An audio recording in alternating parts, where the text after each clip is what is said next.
পরের জন্মে কোন রূপে জন্ম নেবেন ঠিক হয়ে যায় মৃত্যুর আগেই, জানাচ্ছে গরুড় পুরাণ। হিন্দু ধর্মে যে 18টি পুরাণের উল্লেখ পাওয়া যায় তার মধ্যে অন্যতম হল গরুড় পুরাণ। এখানে মৃত্যু, স্বর্গ ও নরকভোগ ও পরবর্তী প্রজন্মের কথা উল্লেখ করা হয়েছে। কর্ম ও পাপের ভিত্তিতে পরবর্তী প্রজন্মে ব্যক্তি কোন রূপে জন্ম নেবে সেসবই জানানো হয়েছে এই পুরাণে।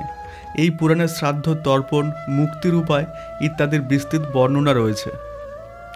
ব্যক্তি মৃত্যুর পর কী হয়ে জন্ম নেবে তা গরুড় পুরাণের 5ম অধ্যায়ে বর্ণনা করা হয়েছে। শকুন।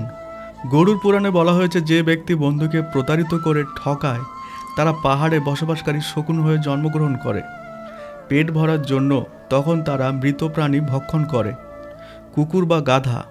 আবার যে ব্যক্তি ধর্মের বিরোধিতা করে, ধর্ম পালন করে না, তারা কুকুর, গাধা বা উট রূপে জন্ম নেয়।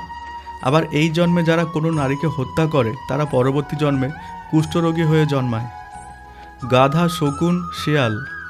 যে জাতকরা নিজের বন্ধুর স্ত্রীর উপর কুদৃষ্টি দেয় তারা গাধা রূপে জন্ম নেয়। আবার যারা অন্যের স্ত্রীর সঙ্গে সম্পর্ক গড়ে তোলে তারা ঘোর নরকে যায়। এরপর সেই ব্যক্তি কুকুর, শকুন, শেয়াল, সাপ, কাক ও শেষে বকের জনি লাভ করে।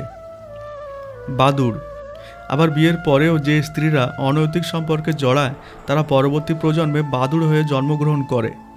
স্ত্রীকে মারধর করে যে ব্যক্তি সে পরবর্তী প্রজন্মে নানান রোগে গ্রস্ত থাকে। প্যাঁচা। চালাকি বা প্রতারণা করে যে ব্যক্তি তিনি পরবর্তী জন্মে প্যাঁচা হয়ে জন্মগ্রহণ করেন। কালো সাপ।